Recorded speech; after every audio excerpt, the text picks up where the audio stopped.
Have you ever filled up your cart online and just left it there forever before pulling the trigger on that buy button? Or if you're like me, just completely forgetting it? If that's you, then you're not alone. According to one platform, 66% of shopping carts online are just completely abandoned by consumers.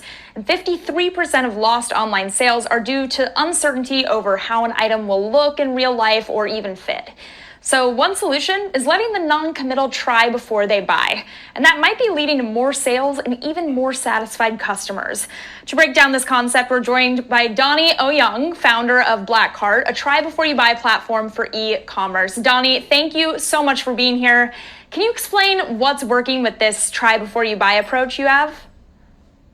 I think there's a lot that has been driven post-COVID that we've been essentially riding on the tailwinds of this whole e-commerce shift up until this point. A lot of customers, they haven't traditionally shopped online before. They've just traditionally only shopped offline, but they're now coming online and they're still expecting to be able to touch, feel, try products before they make a purchase decision. So they're looking for a better experience when doing this online.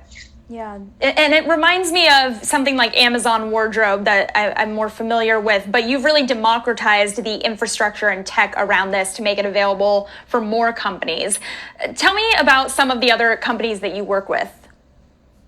Well, we work with a bunch of different companies and different verticals at this point. When we started out, we were entirely just apparel. You want to try on clothes for 5 days before you make a purchase decision. But especially recently, we're seeing companies like Helix Sleep, where it's furniture, mattresses, there's home goods, jewelry, all these different electronics, all these different verticals are coming up just because it replicates how the offline process works.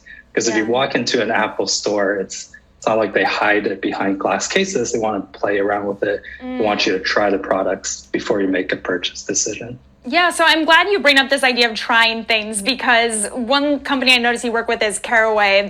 They make cooking ware and they're very millennial friendly.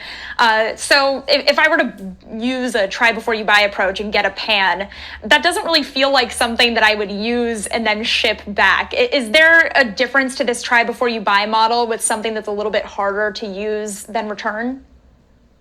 Well, for Caraway, their products are so good that their bet is that you'll fall in love once you have it in your hands. And this is the case for a lot of the brands that we work with. It's just that initial hump of getting people across this uncertainty of, is this picture going to be reflective of the product in my hands or not?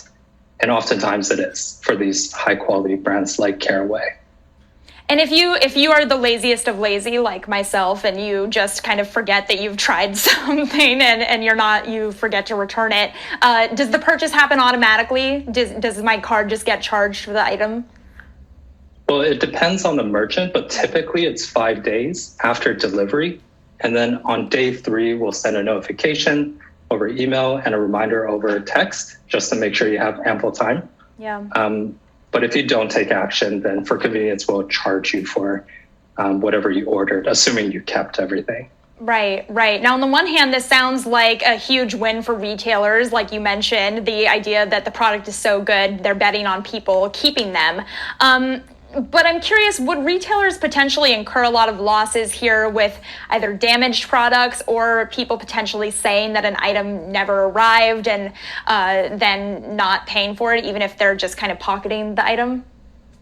We do see some of this bad behavior. And as part of our business model is we take on all of that risk. The core of our technology is this fraud AI, which we've kind of built since 2017.